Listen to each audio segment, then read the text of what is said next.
Polyester shirt ഇട്ടോണ്ടേ കുളിമുറി തേച്ച് കഴിയത്തുള്ളൂ. നിന്റെയൊക്കെ നിലവാരം അതായി പോയല്ലോടാ. ചേട്ടൻ എന്താ നഷ്ടം? ഞാൻ പണി ചെയ്താ പോരെ? ആ, നീ പണി ചെയ്യുന്നുണ്ട്. രാവിലെ 1.5 ഉപ്പുവാ അടിച്ച് കയറ്റിയതല്ലോടാ. ഒന്ന് അമർത്തി ഉരയ്ക്കടാ, മസിലൊക്കെ പെരുവട്ട്. രാമനൂടെ ഉണ്ട്. കുളിമുറി ഒന്ന് കഴിക്കാന്ന് വെച്ചു. തേക്ക്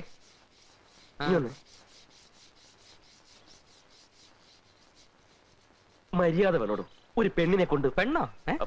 ഒരു പെണ്ണ് ചെയ്യേണ്ട കാര്യങ്ങൾ ആ പയ്യനെ കൊണ്ട് ചെയ്യിപ്പിക്കാന്ന് വെച്ചാൽ, എടോ കാവ്യ എടുത്തോണ്ട് മാത്രമായില്ല, താനൊരു ചെറ്റയാ. അല്ല, അവനെ കൊണ്ട് പണി എടുപ്പിച്ചു വെച്ച് നിനക്കെന്താ ബുദ്ധിമുട്ട്? പോളിസ്റ്റർ ഇട്ടാലോ വേലക്കാരനാടാ. ഞാനും വേലക്കാരനാ. രാവിലെ മുതൽ വൈകുന്നേരം വരെ 100 പേരുടെ മുമ്പിൽ വെച്ച് വിളമ്പിയും എച്ചു തുളച്ചുവാ ഞങ്ങൾ ഹോട്ടൽ ബോയ്സ് ജീവിക്കുന്നത്. അതുകൊണ്ട് അവന്റെ പ്രയാസം എനിക്ക് മനസ്സിലാവും. മേലനങ്ങാത്ത തനിക്ക് എന്റെ വിഷമം അറിയില്ല.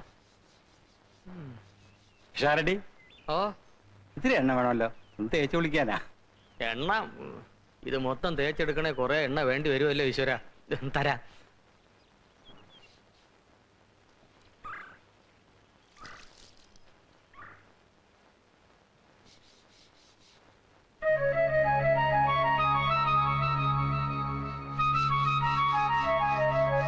എനിക്കൊരാളെ ഒറ്റക്കിട്ടിങ്ങനെ പണിയെടുപ്പിക്കുന്ന കണ്ടോണ്ടിരിക്കാൻ ബുദ്ധിമുട്ടാ. എന്റെ സ്വഭാവം അങ്ങനെ. ചേട്ടന്റെ നല്ല സ്വഭാവമാ പിഷാരടി ചേട്ടൻ. നോക്കിക്കോ, അനുഭവിച്ചോളൂ.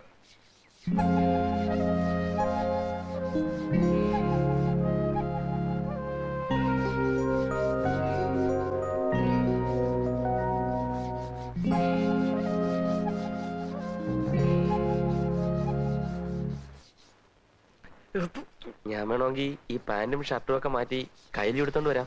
ജോലി ചെയ്യാൻ എളുപ്പം ഉണ്ടായേനെ. വേണ്ട ഏട്ടാ, ഞാൻ ഒറ്റയ്ക്ക് ചെയ്തോളാം. അവനക്കൂട്ടാ, എക്സ്ക്യൂസ് മീ, ഒരു നിമിഷം.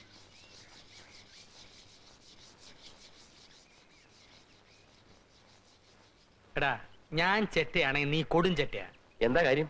തമിഴിൽ ഒരു പാട്ടുണ്ട്, കണ്ണദാസൻ എഴുതിയത്. എന്താ? പരമശിവൻ കഴുത്തിലിരുന്ന് പാമ്പ് കേട്ടത് ഗരുഡ സൗഖ്യമാ, യാരും ഇരിക്കുമിടത്തിൽ ഇരുന്നു കൊണ്ടാൽ എല്ലാം സൗഖ്യമേ. ഗരുഡൻ ചൊന്നത്.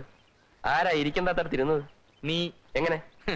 നീ നിന്റെ നിലയും വിലയും മറന്ന് ഒരു വേലക്കാരൻ ചെക്കനോടൊപ്പം തോളോട് തോൾ ഉരുമിയിരുന്ന് കുളിമുറി കഴുകുന്നു. കുളിമുറി കഴിയുന്ന അത്ര മോശമായ കാര്യമൊന്നുമല്ല. മഹാത്മാഗാന്ധിയൊക്കെ ചെയ്തിട്ടുള്ള. ഉവ്വ്. പക്ഷേ ഈ നില തുറന്നാൽ നീ എഴുതി വെച്ചോ ഓമനക്കുട്ട, ഇവൻ നിന്റെ അന്തകനായി ഭവിക്കും.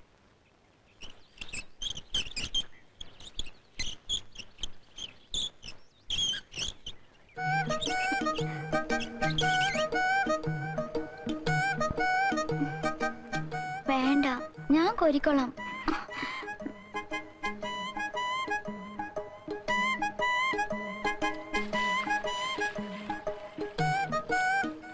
രാമ, ഒന്നിങ്ങ വന്നേ.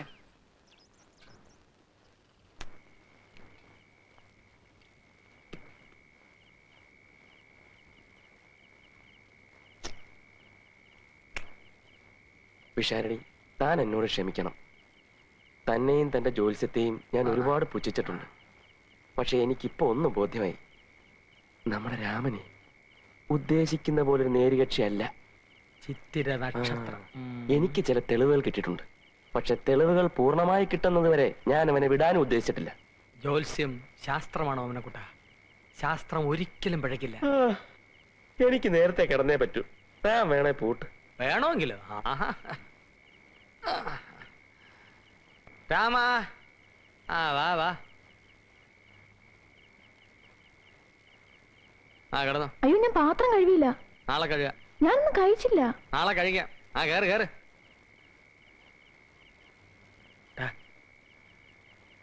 എല്ലാ തെളിവുകളും ചുരുങ്ങിയ സമയത്തുകൊണ്ട് ശേഖരിച്ചോണം. അവസാനം നിരാശയ്ക്ക് ഇടവരരുത്.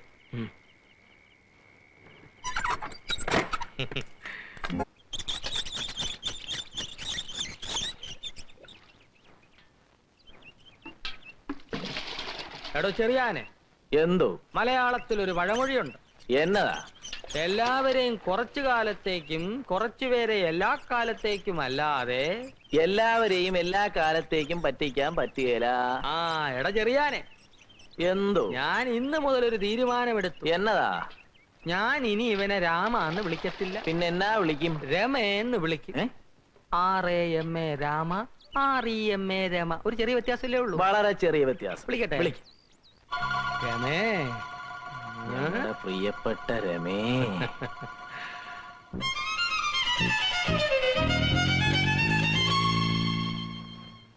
പിഷാരടി ഞാനാണ് പറഞ്ഞതെന്ന് പറയല്ലേ. അയ്യര് വെറുതെ ഇരി.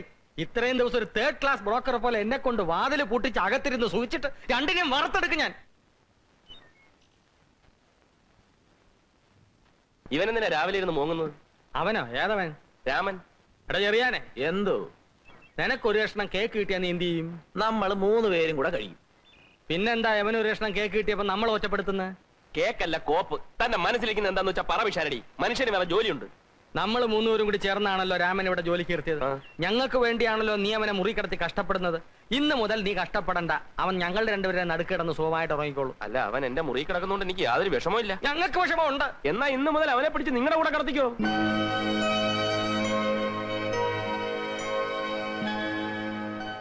ഓമനക്കുട്ടൻ അത് അത്ര സന്തോഷമായിട്ടല്ല പറഞ്ഞത്. അല്ല, എനിക്കെന്താ സന്തോഷക്കുറവ്? പക്ഷെ ഒരു കാര്യം, അവനൂടെ സമ്മതമാണെന്ന് ചോദിക്കണം. എന്തായാലേ എന്ന് പറഞ്ഞാൽ അതിനെപ്പറ്റി ആ, പറയുകയാണെങ്കിൽ കള. അത് പിന്നെ നമുക്ക് ഒരു ചോദിക്കാം, ഇത് വാ. അല്ല പോയോ.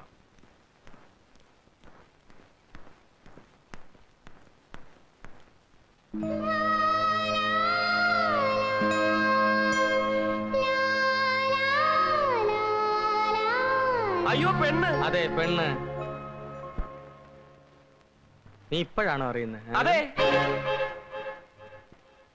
ഇത്രയും ദിവസം എന്റെ മുറി കിടന്നിട്ട് ഞാൻ പോലും അറിഞ്ഞില്ലല്ലോ.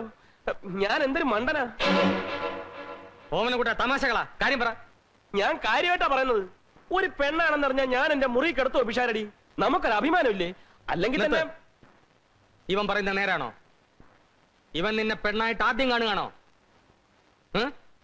അത് ഞാൻ പറയില്ല. നിങ്ങളിൽ ആര് പറയുന്നതാ ഞങ്ങൾ മണ്ടന്മാരെ വിശ്വസിക്കേണ്ടത്? അത് ചേട്ടൻ പറഞ്ഞിട്ടുണ്ട്. എന്ത് പറഞ്ഞിട്ടുണ്ട്? മുറി നടന്ന കാര്യം പുറത്ത് പറയരുതെന്ന്. അയ്യോ, പറഞ്ഞിട്ടുണ്ടോടാ? പറഞ്ഞിട്ടുണ്ടെന്നല്ലേ പറയുന്നത്. ചേട്ടൻ പറഞ്ഞാ നീ പറയോ? പറയും. ചേട്ടൻ പറ. എന്തോ പറയാനാ? പറയണ്ട കാര്യം പറയാൻ. എന്നാ പറ.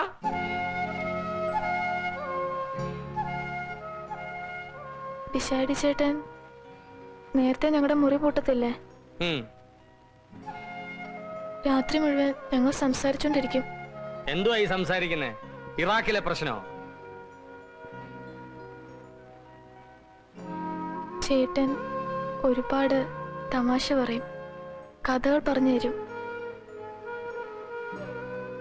ചേട്ടൻ വരുമ്പോ മുല്ലപ്പൂ കൊണ്ടുവരും, തലയിൽ ചൂടിത്തരും, പൊട്ടുകുത്തും. ചേട്ടൻ നന്നായി മൃദംഗം വായിക്കറിയോ? പൂമ്പൊട്ടൊക്കെ പോട്ടെ, ഇവൻ നിന്റെ ശരീരത്തിൽ തൊട്ടിട്ടുണ്ടോ? ഒരു പ്രാവശ്യം മാത്രം എന്നെ കെട്ടിപ്പിടിച്ചു, ഉം. മുല്ലപ്പൂ വെച്ചെന്നപ്പല്ലേ. ഉം. കള്ളം. നിങ്ങൾക്കിത് കേട്ടു നിൽക്കാൻ ഭ്രാന്തുണ്ടോ? ഇതിന് തലയ്ക്ക് സ്ഥലമില്ല. തലക്ക് സ്ഥിരമില്ലാത്തതേ ആ കുട്ടിക്കല്ല, നിങ്ങൾക്കാണ്. ഞാൻ എന്റെ കണ്ണുകൊണ്ട് കേട്ടാണ് ആ കുട്ടിയെ മുന്നിൽ ഇരുത്തി നിങ്ങൾ മൃദംഗം വായിക്കുന്നത്. അയ്യര് പോകത്ത്. ഞാൻ വെറും കൊച്ചാണെന്നൊന്നുമല്ല. നിങ്ങൾ പുറമെ ഇറങ്ങിപ്പോവാൻ. ഇത് എന്റെ വീടാണ്. എന്റെ വീട്ടിൽ വെച്ചൊരു പെണ്ണിനെ വിഷമിപ്പിക്കുന്നതാണ് എനിക്ക് ബുദ്ധിമുട്ടുണ്ട്. നിങ്ങളെ വീടാണെങ്കിൽ വാടായിരുന്നോ ഞങ്ങൾ? എന്ത് വാടക? വാടക കാര്യമൊന്നും പറയട്ട. കുറെ കാലമേ ഞാൻ അനുഭവിച്ചോണ്ടിരിക്കുക. വേണ്ട, നിങ്ങൾ നല്ല സ്നേഹത്തിൽ കഴിയണം. ഞാൻ കാരണം നിങ്ങൾ വഴക്കിടണ്ട. ഞാൻ പൊയ്ക്കോളാം.